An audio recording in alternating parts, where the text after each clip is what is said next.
Este es el idioma más antiguo de toda Europa que aún tiene hablantes y se habla en España. De hecho hay un detalle con eso, así que ven, vamos a platicar. Te presento al idioma euskara, también conocido como euskera o vasco. Este idioma se habla en lo que actualmente se le conoce como Francia y España, que por cierto hay un tema referente a ello, lo vamos a ver más adelante, en un área conocida como Euskal Herria o País Vasco. En el caso de España se habla en la comunidad autónoma del País Vasco, también conocida como Euskadi, y se habla también en la comunidad foral de Navarra. Y en el caso de Francia se habla en Nueva Aquitania, en una zona conocida como País Vasco Francés o en euskara y parralde. Este idioma cuenta con entre 800 y 900 mil hablantes nativos, más otros 400 mil hablantes pasivos, los cuales tienen algún conocimiento del vasco pero no se consideran fluidos en aquel idioma. Lo que hace bastante interesante y también bastante misterioso a este idioma, el euskera, es que no tiene ningún parentesco con ninguna otra lengua de Europa. Ni con el ruso, ni con el español, ni con el portugués, ni con cualquiera de las lenguas indoeuropeas, que por cierto, si no sabes qué son, te tengo un video aquí en mi perfil el cual tú puedes revisar, ni con lenguas como el húngaro o el finlandés, que igualmente son lenguas no indoeuropeas. De hecho, se considera que el euskera precede a muchas de estas lenguas indoeuropeas y se puede considerar en sus orígenes hasta como una lengua prehistórica, puesto que se tiene registro de ancestros de esta lengua o familiares de esta lengua desde tiempos del Neolítico. O sea, estamos hablando de más atrás del 2000 a.C. Estamos hablando de la Edad de Piedra. Ahora pues hay distintos factores que hicieron sobrevivir a esta lengua y a sus ancestros durante todos estos años. Y el primero de ellos y uno de los más importantes es la geografía. Esto que ven aquí son los Pirineos, que eran una de las zonas principales donde habitaban los vascos y también donde habitan hoy día. Es una cadena de montañas la cual divide naturalmente a Francia de España y también a Andorra. Pero ellos abarcaban zonas más allá de esas cadenas montañosas, porque como pueden ver aquí, en Francia llegaban hasta Burdeos, llegaban hasta Tolosa, en el caso de España podían llegar hasta zonas del norte de lo que actualmente es Cataluña, y también llegaban hasta Santander. Y eso naturalmente es una ventaja para cualquier enemigo que vaya a querer hacerte la guerra o quiera exterminarte. ¿Por qué?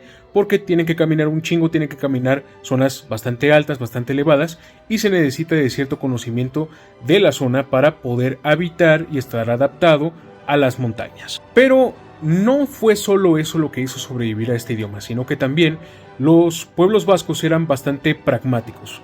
¿Qué significaba? Sabían lo que les convenía. Un ejemplo de ello es cuando los romanos llegaron a la península ibérica para comenzar a conquistarla y se toparon con estos pueblos. ¿Qué hicieron estos pueblos? ¿Les comenzaron a hacer la guerra? No exactamente. Estos pueblos lo que hicieron es pactar con los romanos y dijeron, ¿sabes qué, güey? Si tú quieres, yo te voy enviando a parte de mis hombres para tu ejército, son bastante chingones, son bastante chambeadores, y reconozco tu poderío sobre la zona, pero tú me dejas en paz, nos la llevamos tranquilo, ¿qué te parece, güey? ¿Está bien? ¿Chido? Y dijeron los romanos, arra, güey, muy bien por ti, tú sí eres inteligente, güey. Y esa fue una de las tácticas que siguieron utilizando conforme iban llegando nuevas potencias dominantes a esa región. Los reinos visigodos, la corona de Castilla, etc.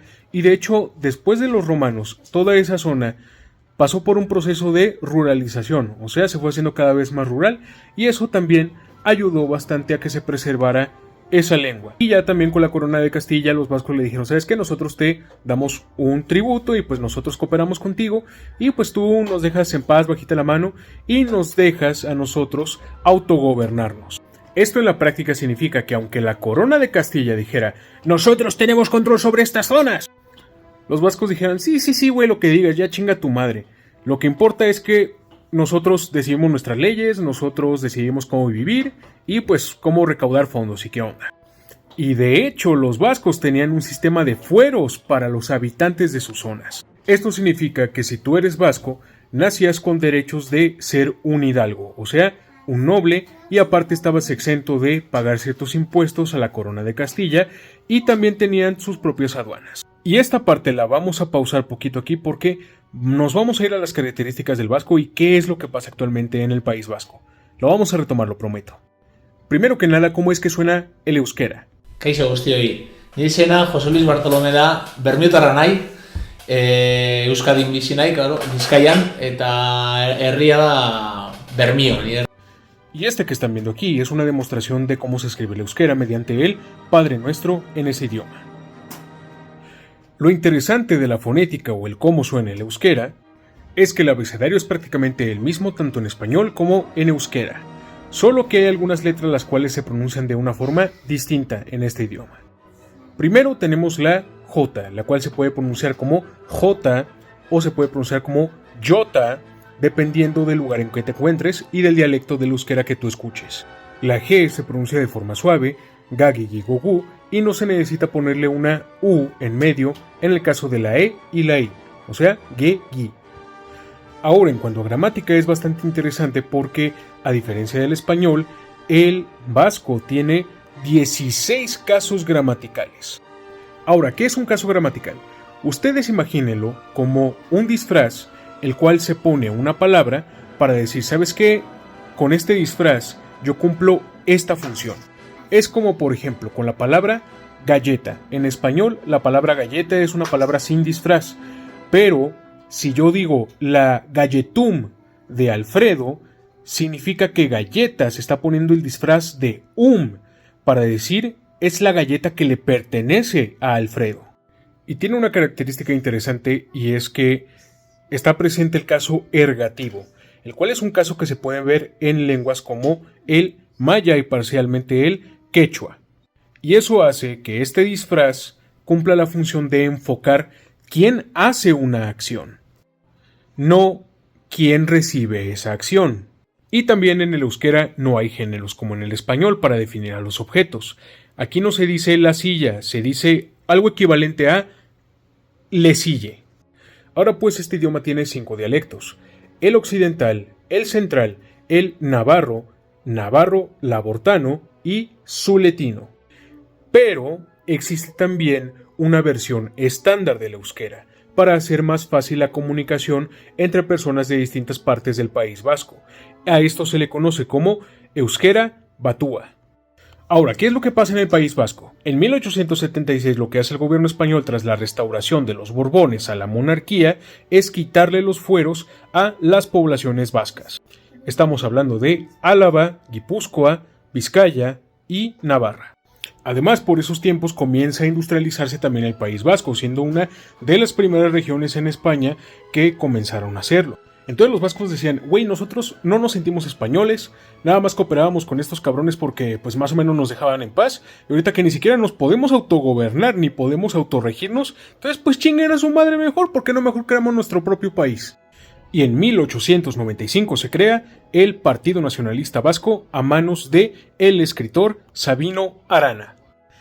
En sus inicios el Partido Nacional Vasco iba bastante fuerte y decían chinguen a su madre los demás, nosotros queremos un país vasco para los vascos. Pero tras la muerte de Sabino Arana y con el tiempo el Partido Nacionalista Vasco fue bajándole 3 rayitas a su volumen. Y después de la victoria de Franco en la Guerra Civil Española, Franco dijo, ¿sabes qué? Aquí va a ser una sola España para españoles que hablan español. Por tanto, comenzó a ser bastante duro con el idioma vasco en el País Vasco y dijo, chinguen a su madre, aquí el vasco queda prohibidísimo.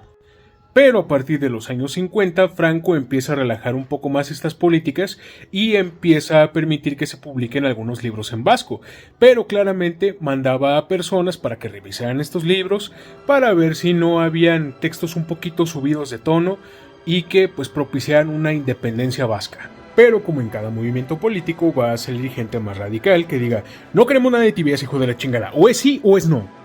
Y en 1958 se crea el ETA, Euskadi-Ta Askatasuna, el cual fue un movimiento de corte armado y una de las suscripciones más importantes fue la del almirante Luis Carrero Blanco en 1973. Ese tipo era la mano derecha de Francisco Franco y al momento de él morir pues prácticamente cortaron por varios años lo que se iba a tardar la transición democrática en España, y posteriormente al País Vasco se le terminó dando el estatuto de comunidad autónoma, y el vasco se hizo una lengua cooficial de esa comunidad autónoma, en la cual el euskera cada vez se fue enseñando más en las llamadas icástolas o escuelas vascas.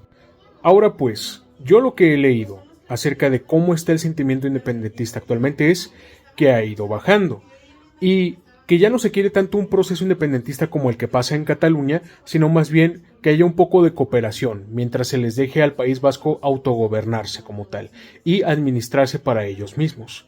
Pero igualmente me gustaría que las personas que viven en el País Vasco en comentarios me confirmen cómo está el sentimiento independentista actualmente. Ahora, el País Vasco nos ha brindado a personas bastante ilustres que inclusive han creado algunas de las empresas más emblemáticas de los últimos tiempos. Y pues bueno, para hacer una lista completa está muy cabrón, necesitaría hacer de otro video como en el caso de Cataluña, así que voy a dar una lista muy resumida. Ahora, si quieres aprender este bonito idioma, este no es el lugar indicado, pero sí te recomiendo que cheques canales de personas que hablan euskera nativamente o como segunda lengua, pero lo enseñen, y también en YouTube que busques canales de eso mismo.